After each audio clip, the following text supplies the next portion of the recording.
No coração das montanhas do noroeste de Camarões, próximo à fronteira com a Nigéria, existe um lago aparentemente comum. Com cerca de 1,9 km de extensão e 200 metros de profundidade, o Lago Nyos era visto, até meados da década de 1980, como apenas mais uma massa de água cercada por aldeias agrícolas. Mas sua aparência tranquila escondia uma característica única: ele era praticamente estéril. Ao contrário de outros lagos da região, não havia peixes, nem atividade pesqueira, nem vida visível. Para os habitantes locais, isso o tornava um lugar estranho e até perigoso. Com o tempo, o Nyos ganhou uma reputação cercada de mistério. Moradores relatavam que suas águas mudavam de cor de forma repentina, liberavam odores fortes e, em certos dias, pareciam respirar. Essas manifestações alimentaram crenças de que o lago era habitado por espíritos, uma presença invisível que exigia respeito. Não se nadava, não se pescava, não se fazia vida em torno dele. O Nyos era um lago temido e, por isso, mantido à distância. Durante séculos, ele permaneceu quieto, até que uma tragédia revelou a origem científica por trás do medo ancestral. O Lago Nyos é, na verdade, uma cratera vulcânica formada no Planalto de Oco, uma região marcada pela linha vulcânica dos Camarões. Sua base está ligada a uma câmara magmática subterrânea. Esse detalhe geológico explica porque ele é um dos 3 únicos lagos do mundo com risco de acumular quantidades colossais de dióxido de carbono. Assim como outros lagos, o Nyos é estratificado. A água quente da superfície repousa sobre camadas mais frias e densas no fundo. Em ambientes temperados, essas camadas costumam se misturar com a ação do vento, da chuva e das estações do ano. Mas no Nyos, o clima tropical mantém a temperatura da água praticamente uniforme ao longo do ano, o que impede a circulação natural. O resultado é um acúmulo lento e silencioso de CO2 nas camadas mais profundas. O gás liberado pelo magma através de fissuras no solo dissolve-se na água e permanece retido ali por causa da pressão. Durante décadas, talvez séculos, esse reservatório invisível foi crescendo. O lago transformou-se então em uma gigantesca garrafa de refrigerante sob pressão. Aparentemente calma por fora, mas carregada de energia por dentro. Esse tipo de evento tem nome: erupção límnica. Trata-se de um fenômeno extremamente raro em que o dióxido de carbono dissolvido no fundo de um lago é liberado de forma repentina e violenta. O mecanismo é simples e ao mesmo tempo aterrorizante. Quando a saturação de gás atinge um ponto crítico, basta uma perturbação mínima, um deslizamento de terra, um pequeno tremor, até mesmo vento forte ou chuva intensa para romper o equilíbrio. O CO2 começa a borbulhar para cima, reduzindo a pressão, o que libera ainda mais gás em uma reação em cadeia. Em minutos, bilhões de metros cúbicos podem ser expelidos, formando uma nuvem invisível e densa. O perigo está no comportamento do dióxido de carbono. Ele é mais pesado que o ar. Ao escapar, não se dispersa para cima, mas avança rente ao chão, deslocando o oxigênio e sufocando tudo o que encontra. Pessoas e animais simplesmente desmaiam e morrem por asfixia, sem ferimentos, sem aviso. Até 1986, o conceito era pouco conhecido. Somente 2 anos antes, em 1984, um evento semelhante havia ocorrido no Lago Monon, também em Camarões, matando 37 pessoas. Mas foi considerado um caso isolado, ainda sem compreensão plena. Nyos mudaria isso para sempre. Pouco antes da meia-noite do dia 22 de agosto de 1986, moradores próximos ao Nyos ouviram um estrondo abafado, semelhante a um trovão distante. Outros relataram um som borbulhante, como se o lago estivesse fervendo. Logo em seguida, uma nuvem branca quase transparente surgiu da superfície e deslizou silenciosamente para fora do lago, correndo pelas encostas em direção às aldeias. Na manhã seguinte, os moradores das regiões mais altas, que não tinham sido atingidos, desceram até os vales. O que encontraram foi uma cena de pesadelo. As estradas estavam cobertas de corpos. Bicicletas e carros permaneciam parados, como se seus donos tivessem caído subitamente. Dentro das casas, famílias inteiras jaziam em silêncio, deitadas nas camas ou sentadas no chão. Nos campos, gado morto se acumulava. Nem os pássaros haviam sobrevivido. O silêncio era tão absoluto que até as moscas estavam ausentes. Ao todo, 1.746 pessoas morreram em poucas horas. Outros milhares sobreviveram apenas porque viviam em terrenos mais altos, fora do alcance da nuvem. Muitos ficaram em coma por até 36 horas, despertando desorientados. Alguns apresentaram problemas respiratórios, outros sofreram abortos espontâneos, e vários entraram em choque psicológico profundo. O trauma foi tamanho que alguns, incapazes de lidar com a perda de familiares, acabaram cometendo suicídio.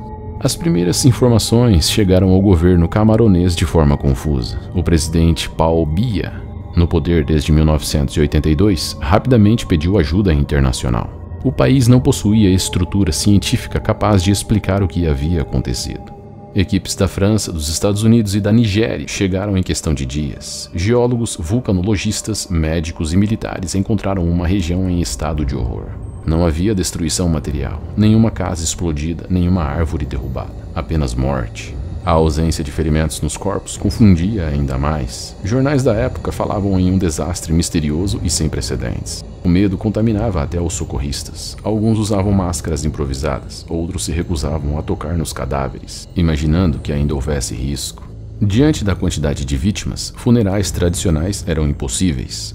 Foram abertas valas comuns, onde centenas de pessoas foram enterradas rapidamente, sem rituais de despedida. Para uma cultura que valoriza a memória dos ancestrais, aquilo era quase tão doloroso quanto a própria tragédia. Enquanto a ciência buscava respostas, a população via o desastre sob outra ótica. Muitos acreditavam que os espíritos do lago haviam finalmente se enfurecido. O termo usado para descrever o fenômeno Mazuco, palavra suahili que significa vento do mal. Essa divergência de interpretações reflete o abismo entre a tradição oral africana e o conhecimento científico. Para os moradores era impossível imaginar que um gás invisível pudesse matar aldeias inteiras. Para os geólogos, a tragédia era a confirmação de que algo raríssimo, mas previsível em teoria, havia acabado de acontecer. As investigações concluíram que o lago havia liberado cerca de 1,2 bilhão de metros cúbicos de dióxido de carbono. Esse volume corresponde a milhares de vezes a quantidade de ar respirável em uma cidade inteira. Quando a nuvem escapou, avançou por até 25 quilômetros em todas as direções. A velocidade era suficiente para sufocar aldeias inteiras em minutos, sem dar chance de fuga. E havia outro detalhe perturbador. Quando o gás emergiu, trouxe consigo minerais do fundo do lago. O ferro oxidado tingiu a superfície de vermelho escuro, como se o lago estivesse coberto de sangue. Essa imagem ficou marcada como símbolo da tragédia. Nunca antes a ciência tinha registrado uma erupção límnica dessa magnitude. A morte de mais de 1.700 pessoas em poucas horas transformou o Nios em prioridade mundial. Se aquilo aconteceu ali, poderia acontecer em outros lagos. A resposta internacional foi imediata. Engenheiros franceses, em parceria com cientistas camaroneses, desenvolveram uma solução inédita. Eles instalaram tubos de desgasificação. Esses canos gigantes, cravados até o fundo do lago, funcionam como válvulas. A água saturada sobe sob pressão, libera o gás e jorra em grandes colunas brancas na superfície. É como abrir lentamente uma garrafa prestes a explodir. Além disso, reforços foram construídos nas margens, pois havia o risco de rompimento natural das paredes do lago. Se isso acontecesse, bilhões de litros de água misturados com gás poderiam devastar novas aldeias em questão de horas. O Lago Nios nunca mais voltou a ser visto como apenas uma paisagem remota. Ele se tornou um laboratório vivo para a ciência e um símbolo de medo para os moradores da região. Hoje, o lago continua monitorado. O sistema de desgasificação precisa operar permanentemente. Mesmo assim, muitos camaroneses acreditam que a área é amaldiçoada. Poucos querem viver perto dali. Na ciência, porém, Nios entrou para a história como o caso que deu forma ao conceito de erupção límnica. A represa Vajont ficava encravada nos Alpes italianos, um lugar estreito, comprimido entre montanhas íngremes e vilas que se espalhavam na base do vale e nas encostas. Pequenas comunidades onde a vida seguia simples. Camponeses, artesãos, famílias inteiras acostumadas ao ritmo das estações. Crianças brincavam nas ruas e igrejas marcavam o centro de cada povoado. Na noite de 9 de outubro de 1963, uma parede de água desceu pela garganta do Vajont, com força avassaladora, apagando vilas inteiras em segundos. O que restou foi um nível de destruição que a Itália jamais tinha visto. A única explicação parecia óbvia: a barragem tinha colapsado, mas ao amanhecer ela estava no mesmo lugar totalmente intacta. O paredão de concreto resistira sem uma única rachadura. Mas se a barragem não colapsou, de onde exatamente veio a onda que matou milhares de pessoas? Nos anos 1950 e 1960, a Itália vivia o chamado milagre econômico. O país tentava se modernizar rapidamente após a Segunda Guerra Mundial, com obras gigantescas de infraestrutura vistas como símbolos de progresso nacional. Nesse cenário, barragens, hidrelétricas e grandes obras públicas recebiam prioridade política. Assim, no meio dos Alpes, surgiu a ideia de aproveitar o estreito vale do rio Vajão para erguer uma das maiores barragens do mundo. O cânion era profundo, estreito e parecia ideal para conter um lago imenso. A obra foi entregue à maior companhia elétrica privada do país. Em 1959, após 15 anos de construção, a barragem foi concluída. Ela tinha um arco de concreto com 261 metros de altura, capaz de represar até 115 milhões de metros cúbicos de água. À época, era a represa mais alta já construída pela engenharia humana, um colosso que simbolizava progresso e orgulho nacional. Antes mesmo de o lago se encher, os geólogos já desconfiavam do terreno. O monte que ficava às margens da água represada mostrava cicatrizes antigas, marcas de deslizamentos gigantescos de tempos passados. Relatórios iniciais apontavam risco de instabilidade, mas esses alertas foram minimizados. A obra precisava avançar, e atrasos não eram aceitáveis. Para os moradores, os sinais estavam diante dos olhos. Eles chamavam o Monte Toc de a montanha que caminha, porque o solo parecia nunca estar totalmente parado. Era como se a terra respirasse sob seus pés. Em 1960, durante os primeiros enchimentos do reservatório, o aviso se tornou impossível de ignorar. Fissuras começaram a se abrir e tremores leves eram sentidos ao redor do lago. Em novembro de 1960, o reservatório ainda nem estava em sua capacidade máxima quando aconteceu o primeiro grande acidente.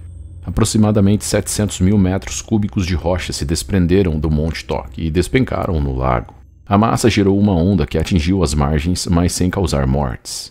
Para os mais otimistas, parecia um susto passageiro. Para os geólogos, era um prenúncio claro. Se um fragmento já fora capaz de provocar uma onda, o que aconteceria quando toda a encosta cedesse? Com medo de novas avalanches, engenheiros decidiram testar o futuro da represa em modelos de laboratório, criando réplicas em escala reduzida do lago para prever cenários de deslizamentos. Os experimentos, no entanto, trouxeram conclusões perigosamente otimistas. Segundo os cálculos, qualquer onda gerada por um colapso seria pequena demais para transbordar a barragem. A estrutura resistiria e o vale abaixo estaria seguro. Essa ilusão técnica se transformou em política oficial. Manter o enchimento, continuar operando, confiar no concreto. A falsa sensação de segurança se espalhou mesmo enquanto a montanha seguia se movendo centímetro por centímetro. Em 1961 e 1962, o reservatório foi enchido e esvaziado em ciclos controlados. A intenção era monitorar a encosta e manter a barragem ativa, mas cada variação do nível da água acelerava os deslizamentos. O Monte Toc começou a se mover como um corpo vivo. Casas próximas ao lago apresentavam rachaduras nas paredes. O solo cedia em alguns pontos, inclinando árvores e postes. Nascentes de água começaram a brotar em locais onde nunca haviam existido, sinais de que a montanha estava saturada, cheia de infiltrações. Em 1962, a Itália nacionalizou todo o setor elétrico. A barragem de Vajão deixou de ser controlada pela SAD, a empresa privada que a construiu, e passou para as mãos da recém-criada estatal Enel. A empresa SAD tinha enorme poder econômico e político. Ela operava quase como um estado paralelo, no Vêneto, uma das regiões mais ricas e industrializadas da Itália, financiando campanhas eleitorais e mantendo laços estreitos com políticos locais e nacionais. Quando a represa foi concluída, em 1962, já estava em curso a transição do controle para a Enel, estatal recém-criada como parte da política de nacionalização da energia elétrica. Isso fez com que houvesse pressa em finalizar a obra antes da transferência, mesmo diante de alertas técnicos. A mudança não trouxe segurança. Pelo contrário, a Enel herdou um reservatório já marcado por instabilidade, fissuras e deslizamentos anteriores. Em 1963, a estatal decidiu retomar os testes de enchimento. O objetivo era mostrar que o empreendimento podia gerar energia em escala total, apesar de todos os sinais de risco. No início de setembro, o nível da água atingiu cotas críticas. Chuvas intensas saturaram ainda mais o solo do Monte Toc. Os instrumentos registravam deslocamentos crescentes. O bloco rochoso instável avançava dezenas de centímetros por dia. Nas últimas semanas, chegou a 1 metro diário, como se a montanha inteira estivesse deslizando em câmera lenta diante dos olhos de todos. Embora a Itália já fosse uma democracia parlamentar, a mentalidade herdada do fascismo ainda estava presente em muitos setores. Questionar grandes obras era visto quase como antipatriótico. Autoridades locais priorizavam manter a imagem do progresso e evitar escândalos, o que levou ao silêncio diante das fissuras no terreno e dos deslizamentos prévios, como o de 1960. Do lado humano, o desespero aumentava. O prefeito de Erto e Casso enviou telegramas exigindo o esvaziamento do lago. Moradores relatavam tremores constantes, água turva surgindo em novas nascentes, rachaduras se estendendo por quilômetros. Mas nada foi feito. O lago permaneceu cheio. Nos dias que antecederam 9 de outubro de 1963, a montanha já não escondia sua rachadura que se estendia por quilômetros. A cicatriz aberta no Monte Toque se alargava a cada hora. Instrumentos instalados na encosta mostravam deslocamentos que já não podiam ser controlados. A massa de rocha avançava pronta para se soltar. Trechos inteiros de florestas estavam inclinados. Os moradores sentiam tremores constantes. Apesar disso, a evacuação foi parcial. Algumas aldeias menores nas encostas receberam ordem para sair. Mas a cidade Longaron, no fundo do vale, continuou em silêncio. Nenhum alerta oficial foi dado. Era como se todos estivessem esperando o pior, mas ninguém ousasse admiti-lo.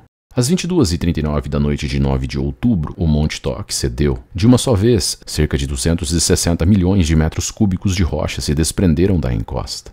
A massa colossal desceu a mais de 100 km por hora, despencando diretamente no lago. A água não teve para onde escapar. Em segundos, 50 milhões de metros cúbicos de água foram deslocados, formando uma parede líquida que subiu até 250 metros pela encosta oposta. Florestas inteiras desapareceram sob a onda. Vilarejos à beira do reservatório foram engolidos sem deixar rastros. A barragem, com seus 261 metros de altura, ficou diante de um teste impensável. O paredão de concreto resistiu intacto, mas o lago transbordou por cima da estrutura como se fosse uma represa de brinquedo. Naquela noite, a Itália presenciou o maior tsunami em terra firme da história. Quando a água ultrapassou a barragem, ela não encontrou resistência. A garganta do Vajont funcionou como um funil, comprimindo o fluxo e aumentando ainda mais sua velocidade. A muralha líquida desceu o vale com violência. Em menos de 4 minutos, atingiu Longaron, a maior cidade da região. As ruas estreitas, as casas de pedra e as igrejas foram arrancadas do chão como se fossem de papel. Nenhum alicerce resistiu. O mesmo aconteceu com as aldeias Pirago, Rivalta, Vila Nova e Fai. Povoados inteiros foram reduzidos a lama e destroços. Ao longo do percurso, a onda arrastava tudo: árvores, blocos de pedra, fragmentos de construções, corpos humanos, e a cada quilômetro ganhava mais carga destrutiva. Quando finalmente se dissipou no rio Piave, quilômetros adiante, deixou para trás de si um vazio assustador. Onde antes havia comunidades inteiras, restava apenas terreno nu, coberto por escombros. Ao amanhecer do dia 10 de outubro, o cenário era indescritível. Equipes de resgate chegaram de helicópteros e trens especiais. A cidade Longaron havia sido apagada do mapa. Os números começaram a surgir com rapidez brutal. Mais de 1.900 mortos em poucas horas de contagem. Famílias inteiras desapareceram. Apenas alguns poucos sobreviventes, arrastados centenas de metros pela lama, conseguiram ser resgatados com vida. A imagem mais perturbadora, no entanto, estava diante dos olhos de todos. A barragem Vajont permanecia erguida, sólida, sem rachaduras. O paredão de concreto, orgulho da engenharia italiana, tinha resistido. Esse paradoxo deixou claro que a tragédia não fora um acidente estrutural. A obra estava intacta. No total, 1.917 pessoas morreram. Mais de 350 edifícios foram reduzidos a nada. 5 vilarejos inteiros e parte de outros 2 desapareceram. Alguns se perguntaram, e se a barragem nunca tivesse sido construída? O colapso do Monte Toque ainda teria acontecido? A resposta é sim, a encosta era instável por natureza. Os geólogos que estudaram a área depois do desastre concluíram que o Monte Toque já carregava em si a possibilidade de um deslizamento colossal. Mais cedo ou mais tarde, a montanha desceria sobre o vale. Mas há um detalhe importante: a magnitude da tragédia foi multiplicada pelo reservatório. Sem o lago represado, o deslizamento teria despencado em direção ao leito natural do rio Vajont. O impacto seria devastador localmente, talvez destruindo parte das aldeias mais próximas, mas não teria gerado o mega tsunami que varreu Longaron e matou quase 2.000 pessoas. O lago funcionou como um amplificador mortal. Ele transformou um deslizamento geológico em um tsunami de proporções nunca vistas em terra firme. Assim, a represa de Vajont não causou o colapso do Monte Toque, mas foi a razão pela qual esse colapso se tornou uma das maiores catástrofes humanas do século XX. A barragem de Vajont, que jamais voltou a gerar energia elétrica, transformou-se em um símbolo de advertência. Hoje ela permanece como memorial silencioso e alerta permanente para engenheiros, governos e cidadãos sobre os perigos de ignorar a geologia, as pressões da água e os limites do ambiente natural diante da ambição humana. o local tornou-se também um referencial acadêmico. É estudado em disciplinas de engenharia civil, geologia e gestão de riscos, sendo citado como exemplo obrigatório de como falhas técnicas e decisões políticas podem convergir para a tragédia. O Alasca é uma terra moldada pelo gelo e pela violência geológica. Montanhas íngremes se erguem diretamente do mar, fiordes profundos cortam a paisagem e geleiras milenares avançam lentamente até a costa. É uma região que repousa sobre o Círculo de Fogo do Pacífico, onde terremotos e erupções lembram que o solo nunca está completamente firme. No meio desse território inóspito está a Baía de Lituya, um fiorde estreito com 11 km de comprimento, fechado por paredes rochosas que caem quase na vertical dentro da água. Geólogos já sabiam que era uma área instável. Registros antigos mencionavam ondas gigantes na baía em 1853, 1899 e 1936. Era como se o lugar guardasse na memória a violência que, em 1958, voltaria a se formar. Era verão no Alasca. O sol demorava a se pôr, deixando o céu em tons azulados mesmo depois das 10 da noite. Dentro da Baía de Lituya, 13 embarcações repousavam sobre as águas, quase imóveis. Em uma delas, uma família com uma criança pequena havia ancorado para passar a noite em segurança. Na segunda, um casal aproveitava o fiorde como abrigo durante a viagem pela costa. Na terceira, 2 pescadores se preparavam para a pesca de salmão, próximos à entrada da baía. Pouco antes das 11 da noite, o chão começou a estremecer.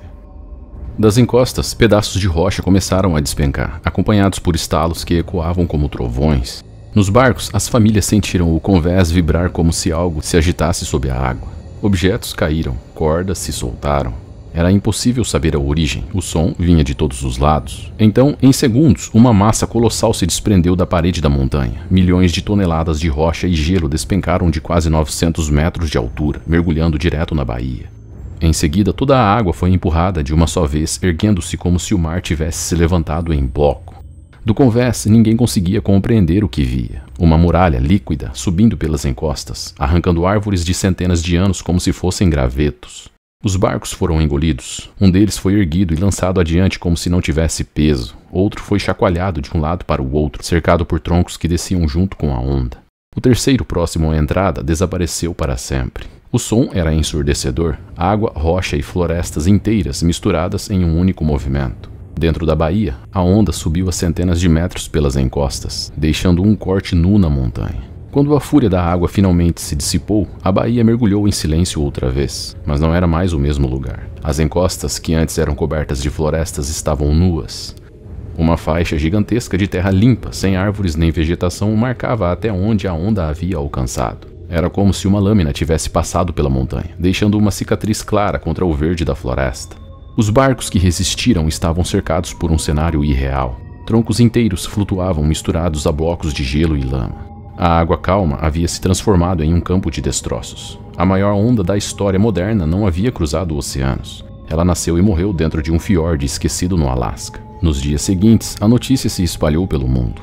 Não se tratava de um desastre qualquer, mas de um evento que desafiava a compreensão científica. Cientistas e autoridades chegaram à Baía de Lituya e se depararam com marcas assustadoras. A primeira coisa que viram foi a linha de demarcação perfeita na encosta, onde a rocha, nua e limpa, encontrava a floresta intacta. Era uma prova da altura da parede líquida que se formou. A onda havia alcançado 524 metros de altura, 143 metros a mais que o Empire State Building. Era a maior onda já registrada na história da humanidade. Geólogos e sismólogos trabalharam para desvendar a mecânica do evento. Eles calcularam que o deslizamento colossal de rocha e gelo liberou uma energia comparável à detonação de dezenas de bombas atômicas. Mas, diferente de um tsunami comum, que se forma por deslocamentos no leito marinho, esse fenômeno ficou confinado dentro do estreito fiord, maximizando seu poder em um único ponto. Se o mesmo colapso tivesse ocorrido próximo à costa do Pacífico, poderia ter devastado cidades inteiras. O evento da Baía de Lituya forçou a ciência a cunhar um novo termo, mega-tsunami. Ele mostrou que não é preciso um oceano inteiro em movimento para criar ondas de escala impossível de imaginar. Basta o colapso de uma montanha no lugar certo ou no lugar completamente errado. Até hoje a Baía de Lituya carrega essa cicatriz. Quem sobrevoa a região consegue ver, mesmo décadas depois, a marca clara da onda. Um testemunho permanente da força incomparável da geologia do Alasca.